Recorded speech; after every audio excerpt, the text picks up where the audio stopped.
If there's one thing we've learned about business and life, it's that people are the X factor. They constantly surprise us, both in amazing ways and not so much.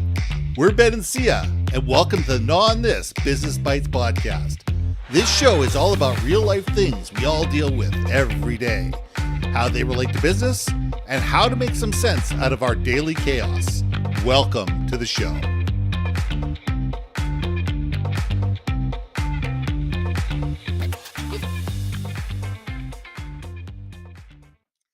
And welcome back to another episode of Gnaw on This Business Bites. Here's this week's question. Who are the stakeholders you should never ignore, but are? We all have those people within the organization, outside the organization, vendors, influencers, whomever, that just should not be ignored.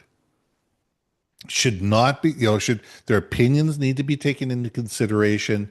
You don't have to take their opinion all the time, but they need to be listened to for a variety of different reasons. One, they provide extreme value. Two, they provide key functions within the organization. C, they've been there forever and they've got a historical knowledge that maybe no one else have. Or D, if you don't listen to them, they're going to make life a living hell for everybody else. And this is reality. You listen to different people for different reasons. And the trick is built by building brand champions. We need to have champions of our organization, people that when we're asleep, when we're not paying attention, whatever, are talking about our brand for us and saying how awesome we are. Look at the things that we do. And oh my God, they do this and they do this and they do this and they do this. And I love dealing with them because this, and this, whether I'm inside the company or not. And you know what? Here's the latest page. They're doing this really neat new thing. And you really should take a look at this. And we need those people in our organization. But when we marginalize them, when we ignore them, when we leave them alone, when we assume that they're good and don't really need our attention because they're our champions, they'll just do what they're going to do. They're going to start championing something else. Syya, let's gnaw on this. Too many situations. Whenever I hear you talking, it always I'm literally reliving things in my life that yep, like everything you say. That's what this is all about. Look, so here's the thing about those stakeholders, you shouldn't ignore it. The bottom line is every single person you interact with is a stakeholder. End of. Now, that being said, it goes back to that. I think we talked about it in a previous conversation where it's like a two-way street communication of the value exchange between one another. Absolutely. And yes, everyone has their role to play because that's where their specific function and priorities are. Don't confuse the fact that their priorities is this area. Doesn't mean that they influence another area. Mm-hmm. Right? So one of the things that you just totally struck me as, this is 100% the reason why every single mentee I ever had, I always told them flat out, 100%, when you walk into the building of your prospect client or even existing client, always give every single person you interact with respect. Absolutely. End of.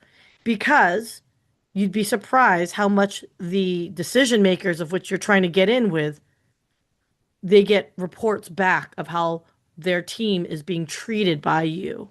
Mm-hmm. And I've seen way too many times where a deal dies because a disrespect happened somewhere along the chain of the team members that you may have not realized was a critical component to the team. So 100% all day long, respect should be at the foundation of every interaction. Mm-hmm. Understand that each stakeholder has a responsibility and priority, but that doesn't diminish where that priority, for them fits in the group of things. You know, it's like I remember a project. I was talking to the CIO and the CTO about a technology-based business challenge. They Hmm. had to be able to execute on something. And in order for those tools technically to work and ensure it was secure and ensure that it fit within the company compliance for risk and all that stuff, the client for them was ultimately their marketing department. Right. And I remember talking to marketing and reaching out to them because they're the stakeholders that are using the product, Right. right? I wanted to make sure whatever we were putting together, A, worked for the technology side of the house, but that the end users would understand how to freaking use it and all that stuff. Sure. And I remember one of my colleagues is like, "Why are you wasting your time with marketing?" And I'm like, because they're the ones paying the bill, sunshine. Hmm. Yes, it's coming out of IT budget or wherever, but it's coming out of their budget to pay them to pull in and all work together. And that's how you win deals, right? So don't Oh, absolutely. diminish and don't forget the ecosystem of which these people that you work with live in. Well, it's interesting. I mean, a couple of different things come to mind. This is one, I've heard more times than not of people not getting a job because they disrespected the receptionist as they walked in the door. Hmm. So people don't realize as soon as you walk through that threshold, you're being judged by everybody. Whether you leave a cup of coffee on the table and don't take it back to, say, can I take this back to the kitchen for you? Or, disrespecting a receptionist or not holding a door open for somebody as you walk through a door or whatever, Or being rude to the waiter or waitress at or being lunch. rude to or being rude to a waiter or waitress at lunch. All of these things influence how other people think about you. I mean, I'll never forget this story. This is early on in a previous company. So this has got to be 25, 30 years ago, 25, 28 years ago. I got back to the office. I had just left the client and I got back to the office, and one of the girls at the receptionist was just bawling her eyes out. And I said, "What's going on?" He says, "Well, so and so client just yelled at me, like really, really yelled at me." I said, "Pardon me?" He says, "Yeah, he was telling me how dumb I was and this and that and everything and blah, blah, blah, blah, blah." I said, "Excuse me." I got back in my car. I drove to their office and I fired them as a client. Absolutely fired them as a client. My attitude was, and I told the CEO of this company, he goes, "Well, I can talk to whoever I want the way I want to talk to him." I says, "No, you can't. There's a chain of command. You're mad at us. You yell at me. You want to yell at me? No problem. We'll take care of it. We'll deal with it. If you're angry at me, you know what? We'll figure out a way to get it right. You have absolutely no right to yell at some poor defenseless, person in my office who can't yell back at you. You're gone." He goes, "What are you talking about?" I says, "You're fired as of today. We will by the end of the day tomorrow, because it's going to take me a day, all of your files will be couriered to you. We are done. We will be sending a final invoice. You will pay it, and we are done." And that was it. And that was a $250,000 client.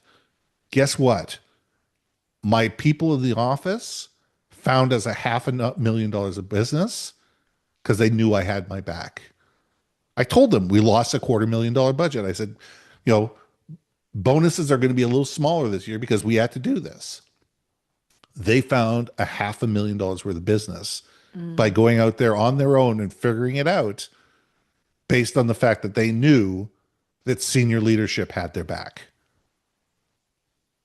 And we as companies need to realize that it is important to make sure that people feel valued, one Yes. way, shape, or form, that people feel valued, that they matter, and what they do is important.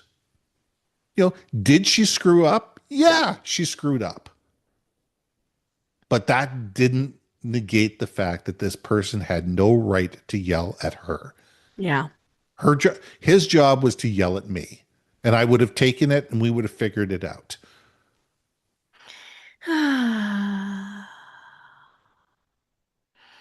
Hmm.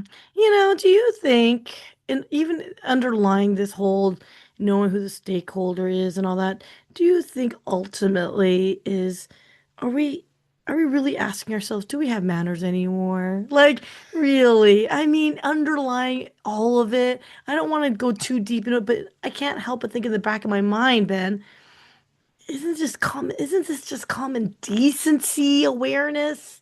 But the I don't problem know. is that we say things online and we say things in chat groups that we would never say to our grandmother.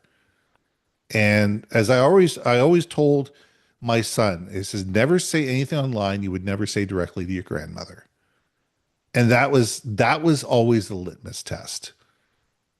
And I think we need to sit there and say we can disagree with people. We can say that, you know what, I don't think that you're right. I think that there's a different way of looking at this. Let's talk about it. And those discussions can get heated, but they should be respectful. And I think that we've lost the ability to respect people as human beings in a lot of respects today, whether that be politics, whether that be business, whether that be personal relationships. It's so much easier for us to just divest ourselves of people and move on than realize that, you know what, maybe we had a hand in the problem being started in the first place. Yeah. And we our egos have become so fragile. I, did you ever watch the TV show The Newsroom? No. Okay. The very beginning scene of The Newsroom is in an auditorium, and people, and I'll see if I can find it and I'll put it online. But the question is, what makes America the greatest country in the world? And the key character, and now I can't remember his name, goes into this rant of why America is not the greatest country in the Yeah. world. I know But that from a short reel. Yeah. right, Okay. but the key words were, but it used to be. And it used to be, and we weren't so scared, and we weren't so small, and we built great things, and we didn't beat our chest about it. And I think that we need to go back to that place where, as individuals, it needs to be we versus me. And Mm-hmm. everybody is so worried about their own personal truth, which drives me nuts. And that's a different story altogether. There is no truth. There's beliefs, there's ideas, and there's ideologies, but none of us are smart enough to understand what truth truly is. Yeah. But we need to get back to the fact where, you know what, we are much stronger as a collective than we are individually. And I think that we Yes. need to look at the world that way. And because of that, we marginalize people because we do that in order to feed our own self-interest and our own self-belief of our own self-worth. And if we were far more comfortable with our own self-worth, we wouldn't feel the need to belittle others. I agree. I mean, whew, you have such a great point. I say this all the time. Okay, audience, I'd love to hear your perspective on this because I think, Ben and I, like, we kind of go off in our own little worlds, and I can't help but think, what are you guys seeing and what are you guys experiencing, and how would you Hmm. suggest that we, value all the appropriate stakeholders, right? That was relevant to whatever our interests or our needs, or I don't know. I would just love to hear your guys' insights on it because I also, let me just, and I know we have to land this plane a little bit, but I also just want to say one last thing is it's also okay to prioritize, though, the stakeholders. So Yes, you're not absolutely. kissing booty to every single fracking person, but just to be respectful and polite enough is also, I think, goes a long way because I can also see the flip side where it'd be exhausting where you're constantly kissing, what, to Yeah. every single person in the world. We're not saying that. I And think your what, opinion matters too. yeah. I mean, yes. That's all. That's the only thing I want to say is like, yeah, what we're not saying is like everyone needs to be high five and hugging and loving on every single person because Not at all. that's exhausting. No, but I think that we need to sit there and say, okay, I've heard you. I understand what you have to say, but we're going in this direction because, Yeah. I understand that for your department and for your particular needs, you need this. However, as an organization, this is our mission, vision, and goals. This is what we're moving towards. This is what we're trying to achieve. That doesn't fit within the organization's goals and mission chart. And therefore, it's not going to become a priority. Yeah. And I think when we can explain things and let people know, says, I hear you, and that may be a good idea, but it's not a good idea now, and this is why. I think we gain a lot of trust other than just saying no. If we just say no, we don't do that, or we're not doing that. We don't do this because of, or that doesn't fit with our goals right now, or we're working on something. I can't tell you what it is, but it's going to make it'll make that better, or it's going to make that problem obsolete. I Yeah. can't tell you what it is, but, and giving people a hint about why you're going into a direction contrary to the one that they want, but you still understood and valued what they had to say. Love that. I love that. Okay, so let's land this plane. I'm Ben. And I'm Sia. We'll see you soon. But hey, listen, click like and subscribe. Why not? You know what? People like us. You do too. Be there. Hey, hey, hey. Thanks for listening to another episode of Not On This Business Bites. If you liked what you heard, we most humbly ask that you like, share, and hit that subscribe button. If you want to communicate more effectively within your organization, contact Ben at IamBenBaker.com or me at BrilliantBeeMedia.com. We can help you build your community, brand awareness, and personality through digital content and podcasting. We cannot wait to hear from you. See you next week for another episode of Not On This Business Bites.